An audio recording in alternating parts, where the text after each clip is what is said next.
Hello बच्चों, welcome to my YouTube channel.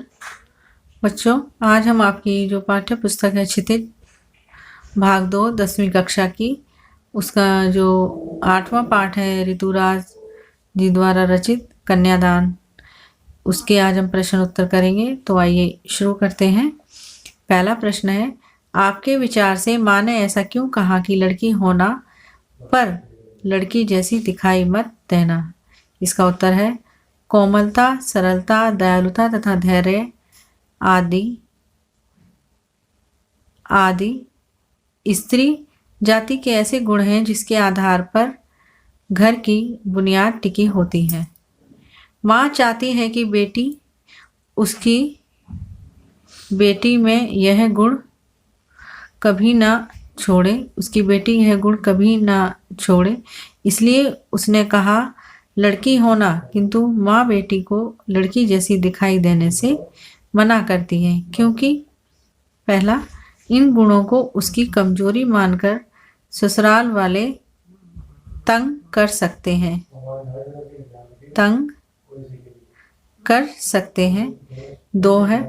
दूसरा point है, माँ के जीवन का अनुभव यह मानता है कि लड़की जैसी दिखने पर ही उस पर अत्याचार किए जा सकते हैं। पॉइंट थर्ड है, वह अपनी बेटी को जीवन की वास्तविकता से परिचित कराकर उसे साहसी बनाना चाहती है। प्रश्न 2 है, आग रोटियां सेकने के लिए है, जलने के लिए नहीं।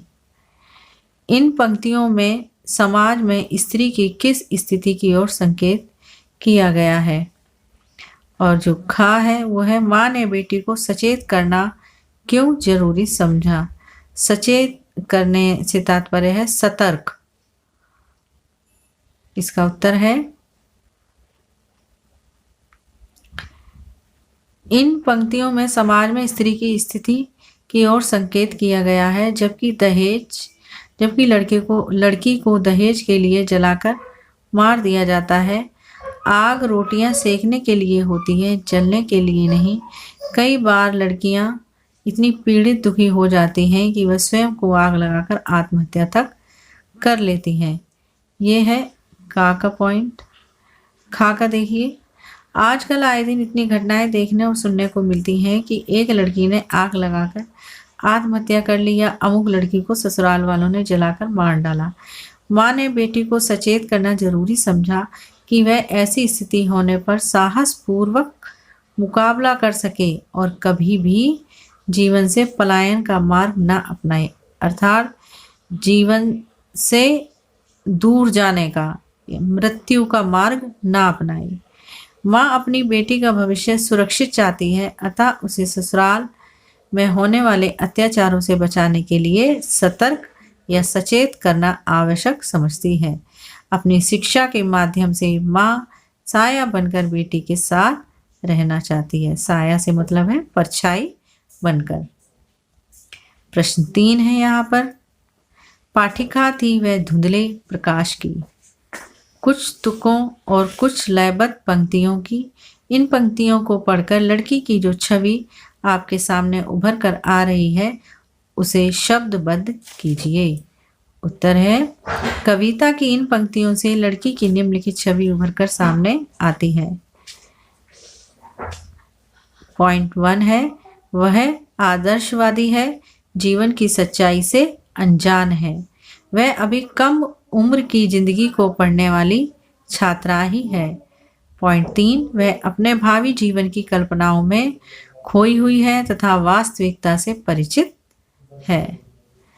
पॉइंट 4, उसे विवाह के पश्चात के सुखद पलों का एहसास तो है, पर उन कटु सत्य का ज्ञान नहीं जो उसे बंधन में बांधकर गुलाम बना सकते हैं। बच्चों, जैसे शादी हो जाती है और उसके बाद जब लड़की को घर में सभी जिम्मेदारियां संभालनी पड़ती हैं और उस पर कई तरीके की बंदिशें लग जाती हैं, बाहर नहीं जाना, ऐसे नहीं करना या वैसे नहीं करना, इस तरीके से, तो उसी को यहाँ पर उत्तर में बताया गया है। प्रश्न 4 है, माँ को अपनी बेटी अंतिम पूंजी क्यों लग रही थी? उत्तर है माँ को अपनी पुत्री अंतिम पूंजी लग रही थी, क्योंकि एक पुत्री माँ के सबसे निकट तथा सुख दुख की सच्ची साथी होती है। स्त्री जीवन से जुड़ी समस्याओं पर बेटी के साथ ही बात कर सकती है। विवाह से पहले वे अपनी माँ से सुख दुख बांटती थी, किंतु अब बेटी से बांटती है।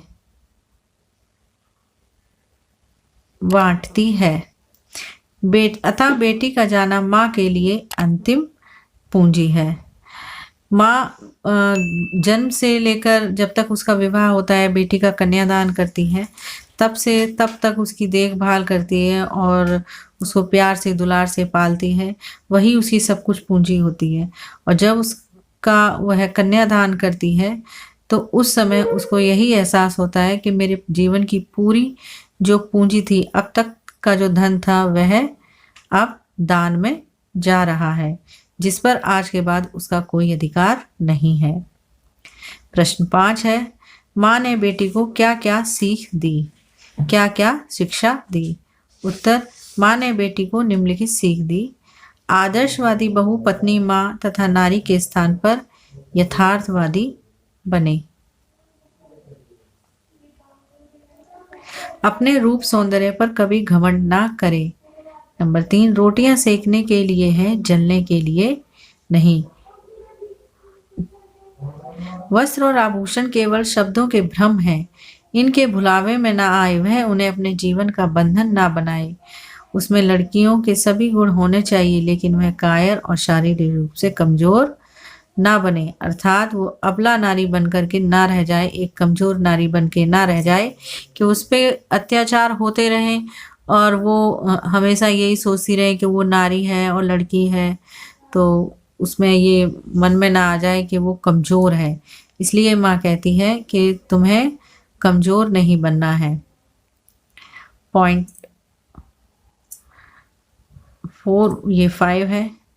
घरेलू जिम्मेदारियां संभालते हुए गृहिणी की भूमिका सुघड़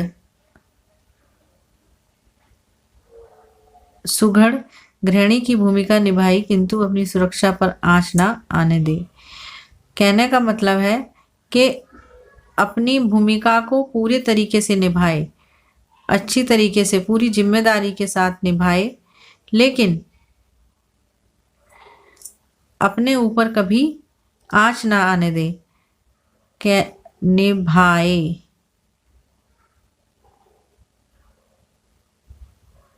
किंतु अपनी सुरक्षा पर आंच ना आने दे, मतलब अपना जो अस्तित्व है हमेशा सदैव बचा करके रखे। अगला प्रश्न है, रचना और अभिव्यक्ति। आपकी दृष्टि में कन्या के साथ दान की बात करना कहाँ तक उचित है, तर्क दीजिए। उत्तर, हमारी दृष्टि में कन्या के साथ दान की बात करना उचित नहीं है।